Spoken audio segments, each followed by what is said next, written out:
Welcome, everyone, and thank you for joining us today. My name is Jenny Zell, and I'm the moderator of today's webinar.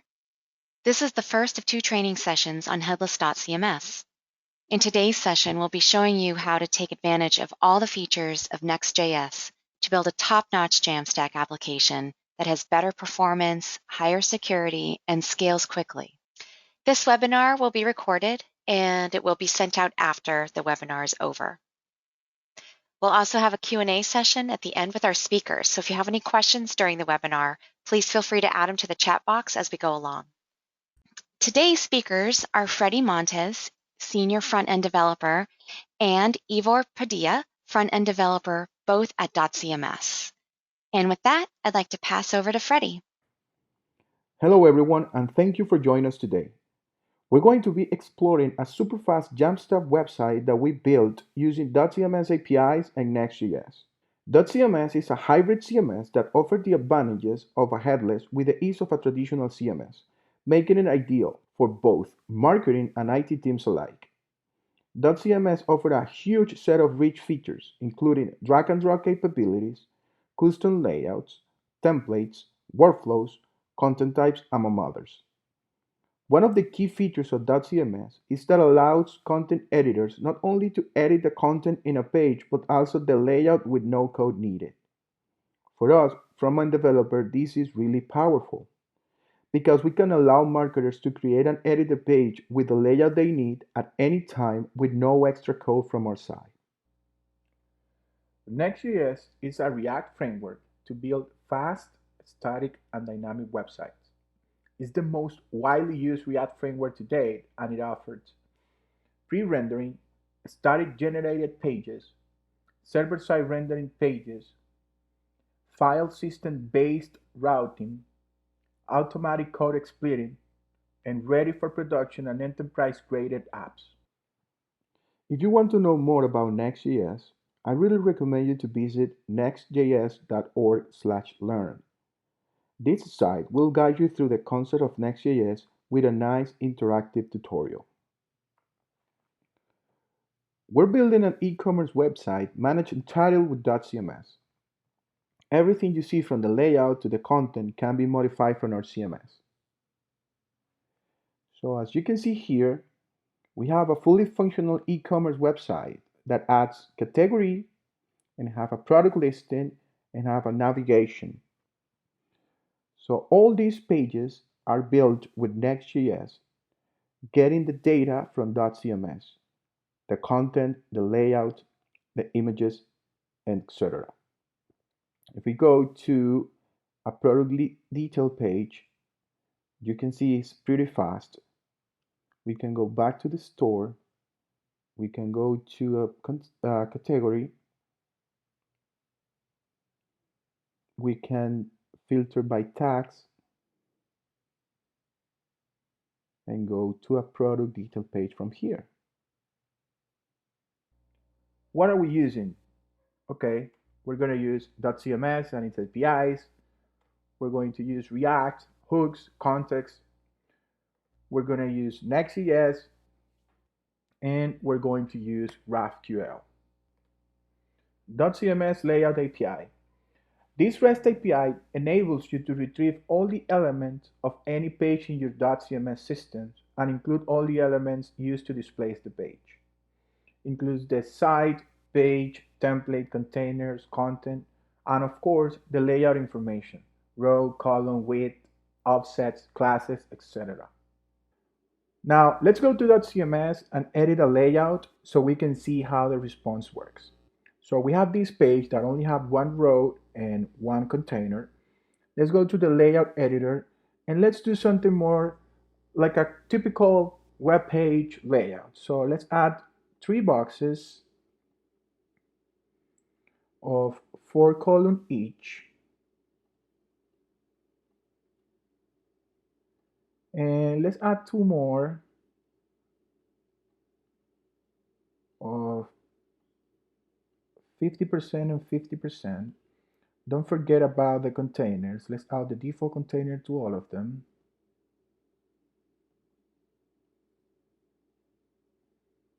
And let's save this.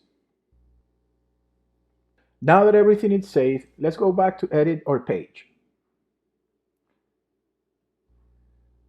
You can see now that we have the first row we created, full length. We have a second row with 3 boxes, and we have a third row with 2 boxes of 50% each.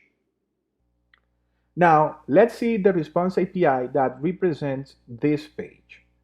We just need to click this little API button and we'll see the whole response.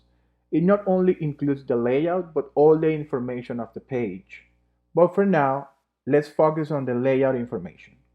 So we have a layout property that includes the body.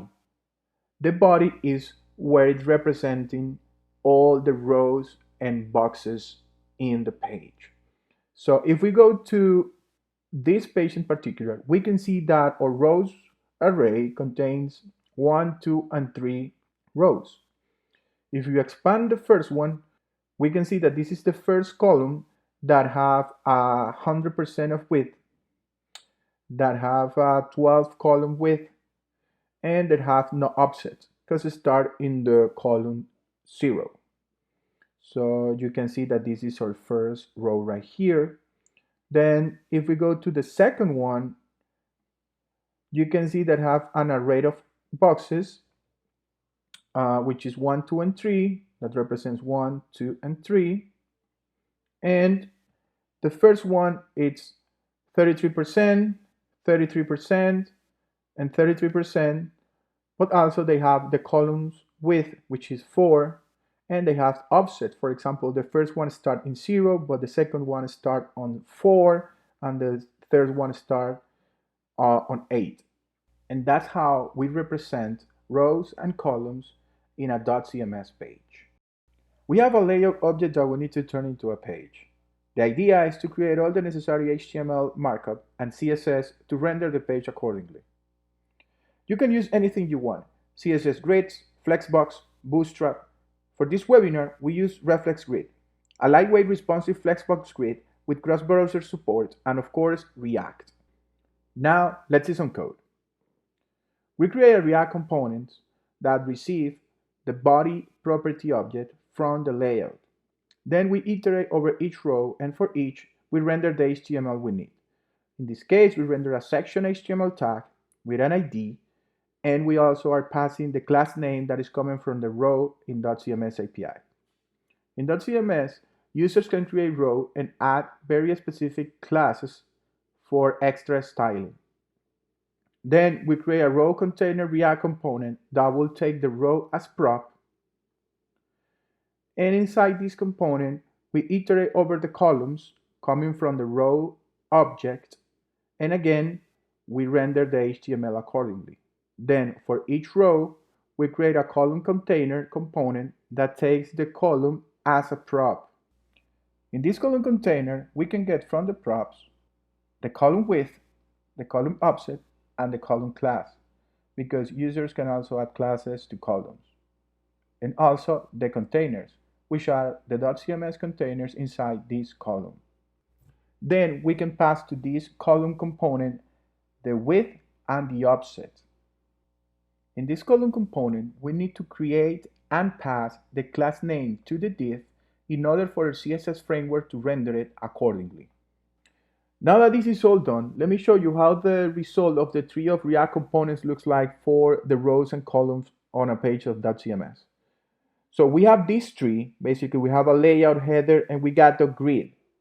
The grid contains the first row component, and then we have a column component inside. Then we have a second row container that contains 3 columns, 1, 2, and 3, and that's how it looks like inside a React components tree. Okay, now we know how to render the grid of a page using our layout API. And what about the content? In dotCMS, content or contentlets are instances of a content type, and you can have as many as you need. Let's take a look how this works. Let's go to our content type portlet and let's look for our banner content type. Here you can have as many fields as you want. For example, we have title, we have styles, we have image, we have caption, and you can keep adding from the sidebar. Now, if we go back to our example page, Let's add a banner to this page. So we go to a container and we click add content. Then here we filter by the banner content type. And let's add the second one, Costa Rica beaches. So we add the banner. And now if we look into the API of the page, we can see that in the first container, this one right here, we have contentlet and we have a UUID, and inside we have the information of the banner that we just add. We got the title, which is Costa Rica beaches. We got a caption. We have the image information and all of the other fields that are in the content types, but also some system fields. Okay, And but how do we how do know we where to know put this where the content? banner shows up in the Well, page? in the layout information, in In the the layout first row, first information, column, we we not got only a have the containers information to the width array. and The how many first columns do we entry have. We also is have the a reference to identifier the and the containers UID. As you can see, inside that this column. identifier match exactly We have this the identifier identifier right and we here. have the UUID. And then we just have to look for the Using inside that the reference, contentlets we for can the go to the UID containers to property, add look the for the banner information. identifier of the container, and then inside that one, we check the contentlets property and we find the UUID1, which is the one referenced in our column. And inside we get an array of contentlet because, of course, a container can take more than one contentlet. In this case, we get the contentlet from the banner we add to the page. We get the title, we get the image, and we get all the other fields from the content type, including the content type name. With the name of the content type, we can create a React component that will receive the contentlet as prop in order to render the UI or the look and feel of a banner contentlet inside the page. So at the end, when you're rendering row, columns, containers, and contentlets, your HTML or your React components tree will look like this. In summary, dotCMS Page API gives you all the information for you to render the page. Rows, columns, containers, and of course contentlets.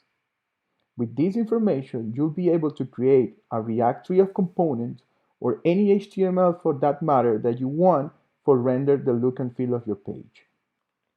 Let's talk about Next. The first thing we need to know about Next is how Next handles pages.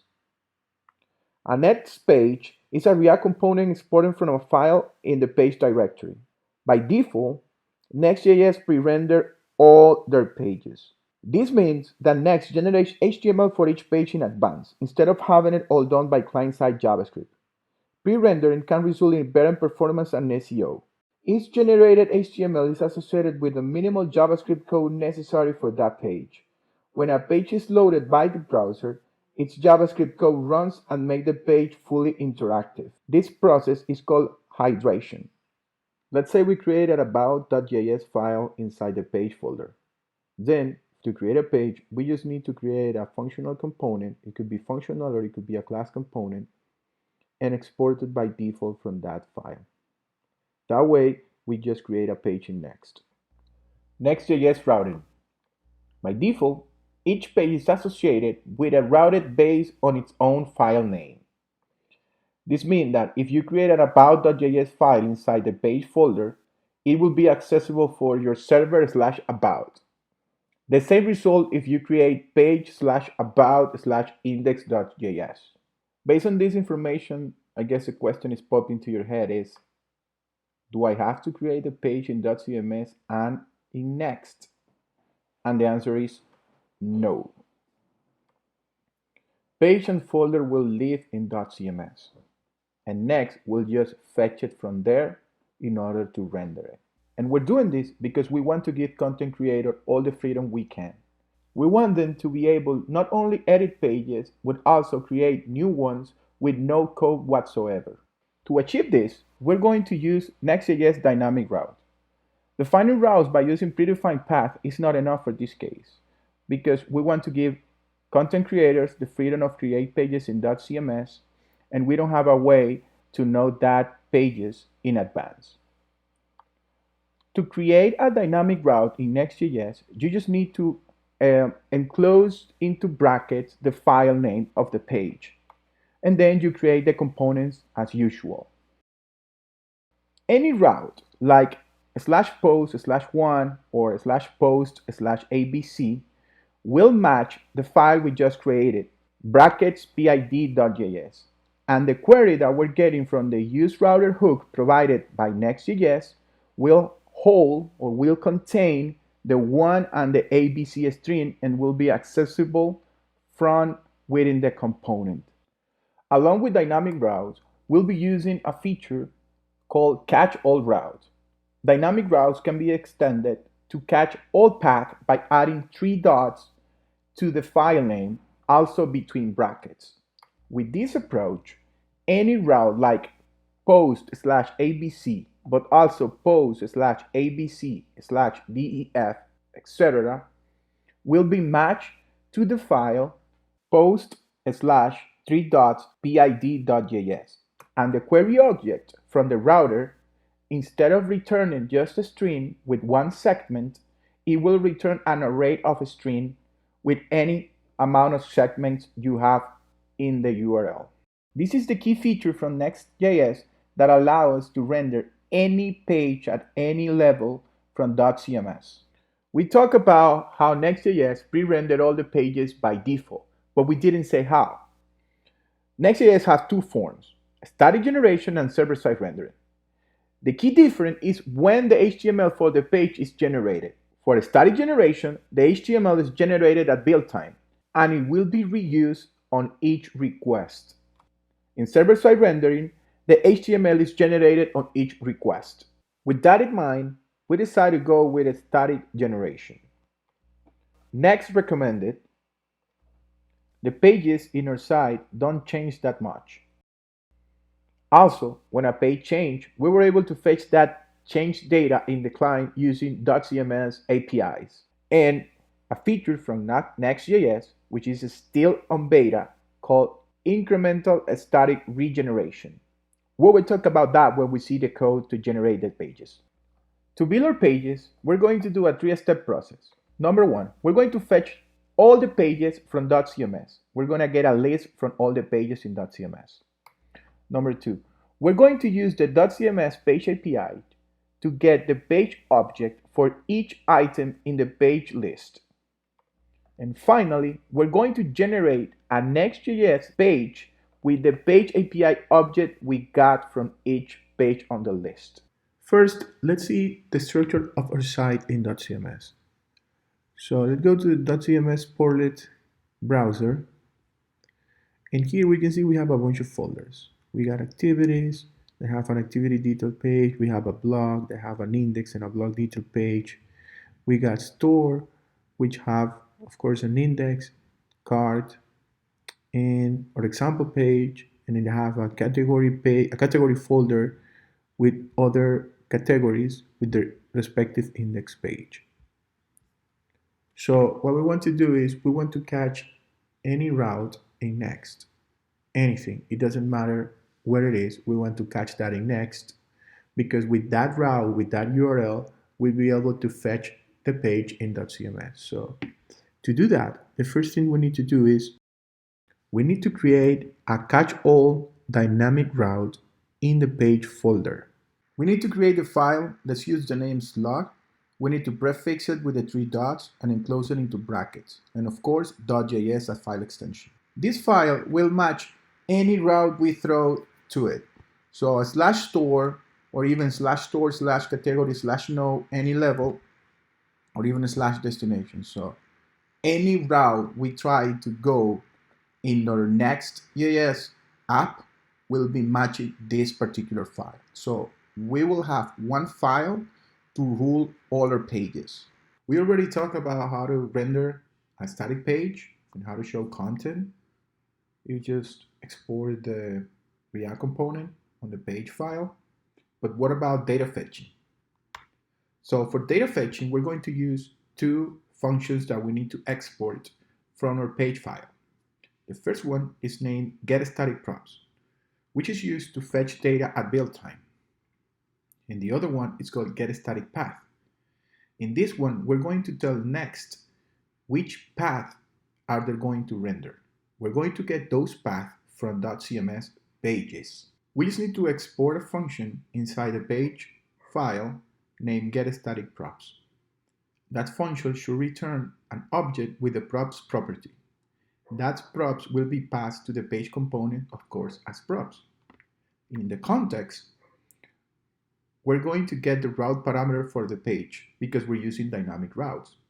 If we had, for example, slash folder1, we will get an object name with the property slug because it's the name of our file with the array of a string, the folder1. If we have slash folder1 slash folder2, we get the same slug but with array of two entries, folder1 and folder2. Let's see how these functions work in our use case. So we just opened the slug file, and of course we have the component exported by default, but then we export the getStaticPath function, right? It's an asynchronous function. The first thing we need to do is we need to go to dotCMS and get all the pages because we need to create a list of pages to tell Next what pages it's going to build. So we create this utility, and inside what we have is we have a GraphQL query. We're using GraphQL API from dotCMS, and we're telling, give me all the pages inside the folder store. And give me the URL map, the URL, the folder, and the folder path. Some pages in dotCMS, instead of coming with a URL, come back with a URL map. For example, the product detail pages. Then with that data, what we do is we filter a few things, and then we just return, if the page has the URL map, we return the URL map. If not, we return the URL. Now let's see how these apply in our use case. So we open this log file, and of course we have this, the default export is the component, but then we also export in the getStaticPath function. The first things we do is we need to fetch all the pages in dotCMS and get the URLs, because those URL is what we're going to use to tell Next, hey, build me these pages, right?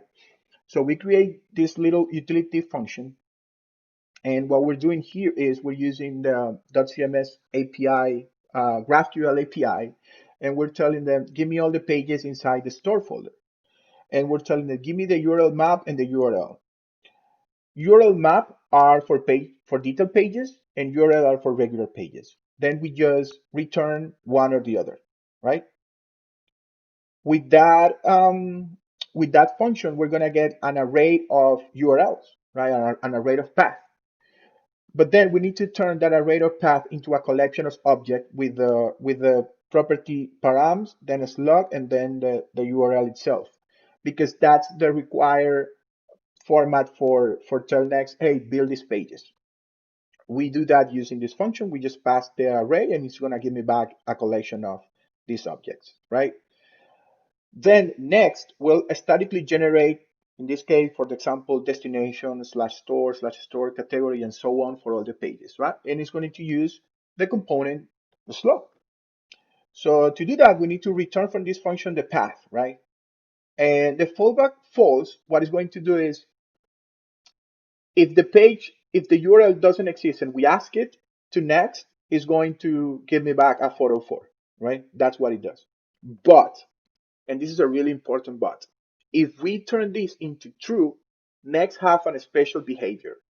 And what it does is, if you ask for a page that doesn't exist, Next is gonna run and gonna try to regenerate that page, right? Not in build time, but in production. He's gonna try to build that page using the getStaticProf function, right? We're going to definitely look into that further in this webinar. So the first function that gets executed is this one, and then it gets executed the getStaticProps, right? In the getStaticProps, we can get the slugs that we're returning here. So we're going to get destination, a store category, snow, and so on, right? We get that slug, we turn it into an URL, and then we're going to get the page object from the page API in dotCMS. We just need the URL for that. So we create another utility function, and basically what this is doing is it's using our dotCMS library that is published in npm, and it's saying, hey, give me the page for this URL. So that's going to return me the page render object that we look into in the first part of this webinar. And what we're doing with this transformer page function is the containers and the contentlet we're appending into the layout property. So when we render this in React, we don't have to, every time we get into a container, we have to go look for that in the containers property. We just append it into the layouts and we get it from there. If there is an error, we catch it here and we just throw it. Errors could be stuff like you don't have the right token for authorization, the page in a 404, or there is a instance of dotCMS is down, stuff like that. So once we get that, we get the navigation. Basically another dotCMS API that will give you the href, if you have children, the folder, all the information. And we're returning that as props, right? And with that, we're going to receive that in the component, page render and nav, but also we can receive an error. We're wrapping all this in a try catch. If there is an error, we only return the error. So basically what we're doing in the component is if there is an error, render the error component, but if not, render the .cms page. That is the component that have all the layout, the grid, the rows, the column, and everything. And we're passing the page render and the navigation, and that will render our pages. So with one file in Next, we're going to render any page in .cms, no matter if it already exists or if it's a new one or anything. We're using one file, so we don't have to create inside the pages the same routes we have in .cms. Now I'm going to run next build so I can show you how these pages are generated. So in the terminal, I run yarn build. Let's give it a second.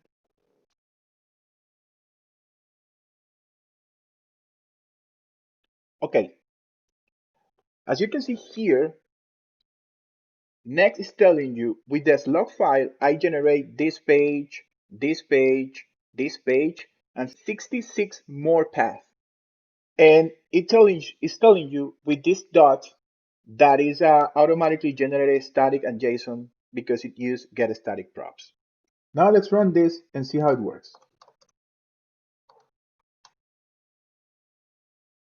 So now Next is running in localhost 3000, the production build we just made. So if we go to localhost 3000/store, because are the pages we're building, boom, we render this. So you can see it was pretty fast. If we go to one of the detail pages, boom, pretty much instantaneous. Super fast, static generated pages are really, really fast and really good for SEO. Okay, we have 4 categories: snow, outdoor, water, and apparel. These categories are coming from .cms pages as well. So if we go to the browser portlet, you can see that we have inside the store folder, we have a category folder with apparel and the index page, outdoor, snow, and water. This menu right here, we're fetching it from those pages there. So if I go to outdoor, you can see it's pretty fast. Also because this is a static generated page. But if I go to climate, you can see it takes a little while and then it gets rendered. And check the URL. Now I have the climate. So the URL is basically a combination of outdoor, which is the category, and climate, which is a tag in the product. Let's try another tag. Let's try camping. So as you can see, it takes a little while. Now it gets rendered. And now let's try to go back to climate. Boom, super fast. As you can see, the first time it takes a little while to render, but then it's very fast. But how this is happening if we don't have an outdoor-climate page in our system, in our .cms system? Well, let me show you how we achieve that. We created a second slug file, but this time inside store/category. We don't need to catch all, we just need to catch what is coming to a /store/category. So we have the get static path, but instead of getting all the pages, we're only going to get the pages that are inside store/category. Then we create the path, we pass it here, and we pass the fallbacks through. By passing the fallback through, what is happening is when we ask for the page /snow, it's already created on build time. That's why the page loads really fast. But if we go slash snow dash attack, you can see I show you that it loads a little bit slower. And then if you go back to that page, it's load really fast. That's the fallback is for. Next.js, the first time you ask it, is going to build that page, it's going to save it, and then when you ask it again, it's going to load really fast. Then basically creates a new page. It needs to pass here. We get this log, and now this log is snow dash something. That's why we're splitting this log by dash. We're getting this first section, which is the category, and then we're getting that page from there. Now let's see what that page have inside.